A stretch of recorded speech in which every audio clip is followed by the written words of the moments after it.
नमस्कार दोस्तों। तो कल हमने देखा कि मार्केट में थोड़ी रिकवरी आई है और ये काफ़ी उथल-पुथल जो मची हुई है जब से ईरान का वॉर स्टार्ट हुआ है, उसकी वजह से सभी लोग थोड़ा परेशान हैं और क्या डिसीजन लें समझ नहीं आ रहा है।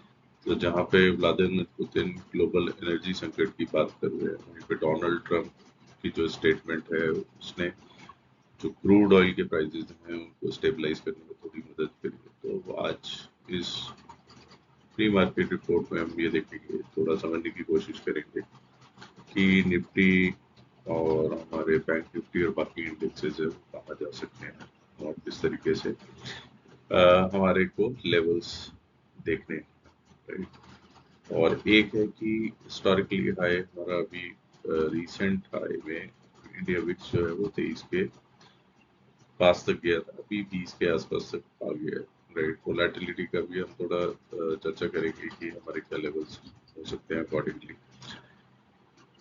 सो चलिए शुरू करते हैं आज की प्री मार्केट को।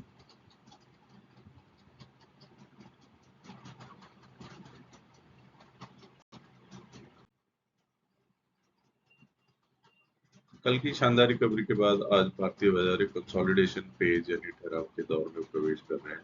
गिफ्ट निफ्टी फिलहाल हल्की बढ़त के साथ 24,310 के स्तर पर ट्रेड कर रहा है।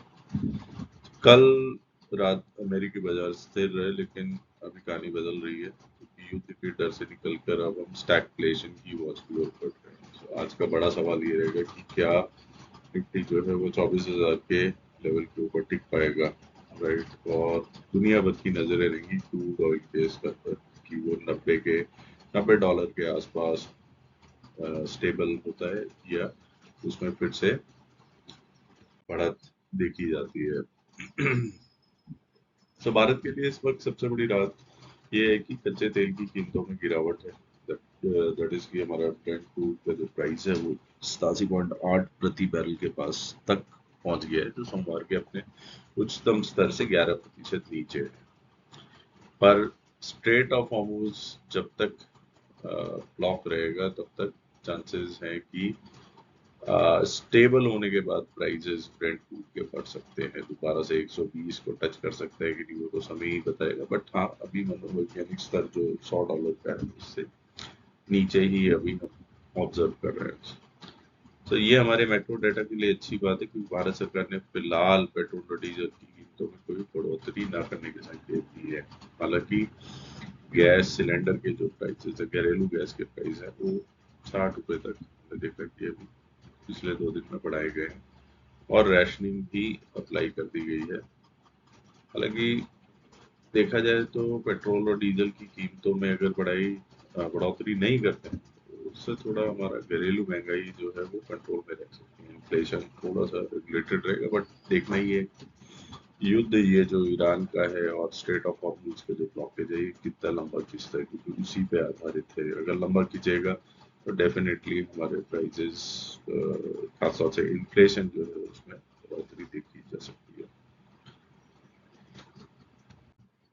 तो बात करते हैं क्रेमलिन से आई एक बड़ी खबर की। पहले व्लादिमीर पुतिन ने आधिकारिक तौर पे घोषणा की थी कि वैश्विक ऊर्जा संकट आ चुका है और उन्होंने चेतावनी भी दी थी कि अगर ये हॉर्मोज की नाकेबंदी जारी रहेगी तो 1 महीने के भीतर वैश्विक तेल उत्पादन पूरी तरह से रुक सकता है।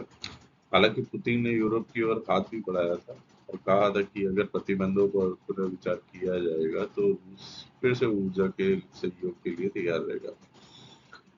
लेकिन कल पुतिन साहब का स्टेटमेंट आया है कि जिसमें उन्होंने बोला है कि वो अपने एंड से ही, अपनी तरफ से ही जो गैस सप्लाई होती है यूरोप को उसको रोक सकते हैं। तो वो एक बहुत बड़ी चिंता का विषय है, क्योंकि अगर रूस भी यूरोप को गैस सप्लाई बंद कर देता है तो उसके कारण क्या हो सकता है कि नेचुरल गैस या हमारी जो एलपीजी है उसके प्राइसेस बढ़ सकते हैं, क्योंकि यूरोप महंगा खरीदेगा जहां से भी वो सोर्सिंग करेगा या जहां से भी खरीदारी करेगा। तो वो इन्फ्लेशन को एक मौका दे सकते हैं बढ़ने का, गैस प्राइसेस में उछाल आ सकता है बस। और बाकी फिर उसको तेल जो है हमारा ऑयल वो भी फॉलो कर सकता है।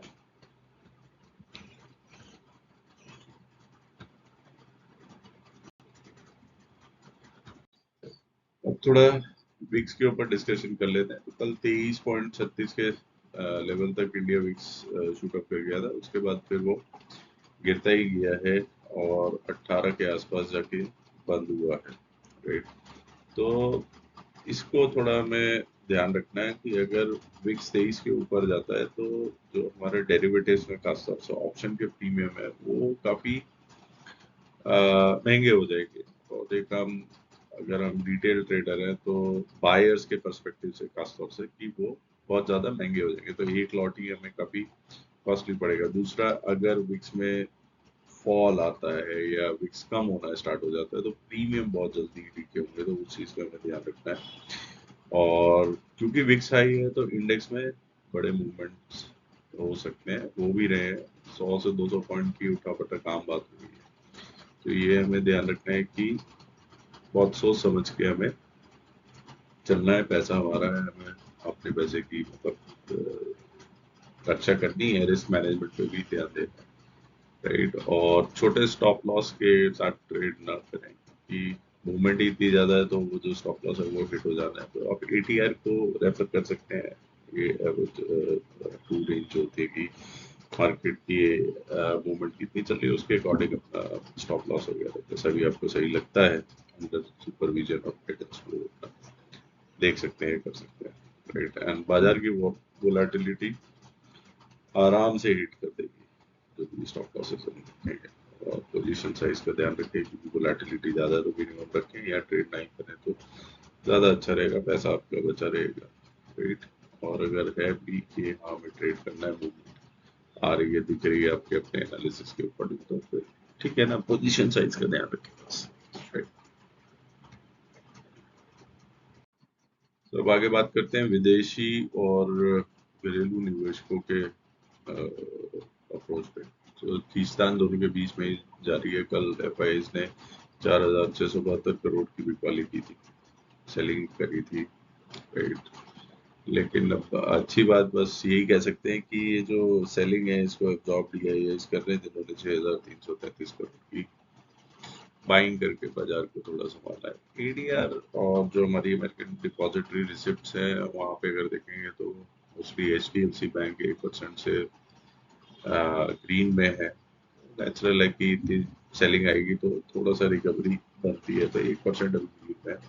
और बाकी जो बैंक्स हैं वो भी ग्रीन में ही है। इन्फोसिस का हम देख सकते हैं तो वो 1.5% नीचे है ADR. H D F C अगर 1% ऊपर है, इन्फोसिस हमारा 1.5% नीचे है, तो मोर और लेस वो बैलेंस आउट करेगा, प्रोवाइडेड बाकी हमारे जो स्टॉक्स हैं जो एडीआर और जीडीआर में ट्रेड होते हैं उनके लेवल्स की एक बार देखने पड़ेंगे इसमें। हालांकि आईटी सेक्टर में अभी भी प्रेशर जो है वो थोड़ा बना हुआ है।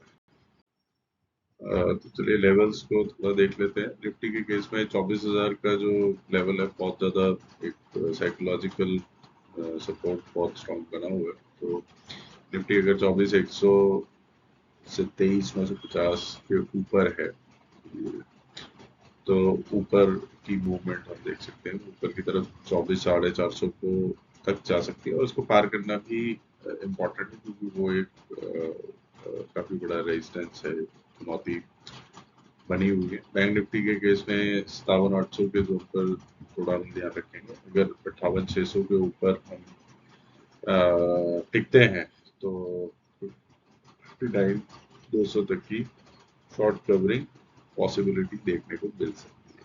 चांसेस है कि एक स्क्वीज आ सकता है छोटा।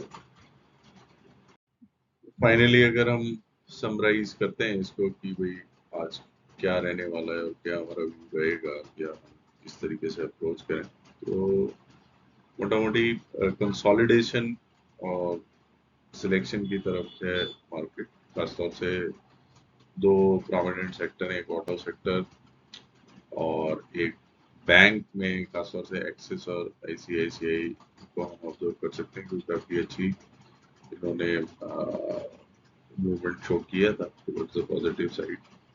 और बैंकों का थोड़ा ट्रिकी रहेगा केस बिकॉज अगर तेल और गैस के दाम काफी समय तक अगर हाई बने रहते हैं, तो उससे चांसेस क्या है होंगे कि बैंक में फिर इंटरेस्ट रेट हाई करेगा। आरबीआई फिर उस इन्फ्लेशन को टैकल करने के लिए या तो इंटरेस्ट रेट एक तो कम नहीं करने वाला है, रेपो रेट कम नहीं करने वाला है, रेपो रेट हाई बनी रहेगी। उसकी वजह से चांसेस है कि इंटरेस्ट रेट हाई रहेंगे और बैंकों का फिर वही है कि आप और हम जो है वो लोन उतने ज्यादा अप्रोच नहीं करेंगे, राइट, बैंकों को लोन के लिए। तो उससे उनकी जो इनकम है वो ड्रॉप होगी। तो चांसेस है कि बैंक में, एक्सिस में और इस पे जो रिकवरी दिख रही है, अगर लॉन्ग टर्म वॉर जोन बना रहता है और कोई उसका आउटकम रेजोल्यूशन नहीं निकलता है इस वॉर पे, तो चांसेस है कि बैंकों में गिरावट आ सकती है। तो ये पॉसिबिलिटी है, बट प्रोस्पेक्टिव है, अभी तुरंत तो नहीं है। तुरंत जो हमारे पास सामने जो दिख रहा है उसी पे हम बात करेंगे। और मूवमेंट अगर आती है तो उसके पीछे ना भागे, क्योंकि विक्स हाई है तो मूवमेंट आपको मिलेंगे। बट अगर विक्स गिरता है या डिक्रीज होता है तो प्रीमियम भी उसी स्पीड से कम होते, तो वो बहुत ध्यान दे के थोड़ा मार्केट को समझ के ही प्ले करें, अदरवाइज दूर ही रहे, क्योंकि विक्स 20 से ऊपर है तो आपके स्टॉप लॉसेस बहुत आसानी से हिट हो सकते हैं। 24,100 के पास अच्छे निवेश मतलब सोच सकते हैं, सलाह लेके अपने सलाहकार से, और डिसिप्लिन में रहे। और क्या लिखे, तो ये थी आज की प्री मार्केट रिपोर्ट। और स्टैंडर्ड डिस्क्लेमर शेयर करना चाहूँगा कि मैं कोई सेबी रजिस्टर्ड एडवाइजर नहीं, निवेश से पहले अपने वित्तीय सलाहकार से जरूर पूछें और सोच समझ के ट्रेड या इन्वेस्ट करें पैसा आपका। तो रिस्क मैनेजमेंट प्रॉपर डिस्कस करके ही कोई भी डिसीजन लें, और अपने स्तर पर कोई भी प्रॉफिट या लॉस की जिम्मेदारी स्वयं आपकी होती है। तो हमेशा पूछ के प्रॉपर सही एडवाइजर से जानकारी लेते हैं तो कुछ बेसिक। वीडियो पसंद आया तो लाइक और सब्सक्राइब जरूर करें, कोशिश करेंगे कि और इम्प्रूवमेंट कर सकें धीरे धीरे। और अगर आपकी कोई राय या सजेशन हो तो कमेंट बॉक्स में या उसको लिख के रखो। Thank you.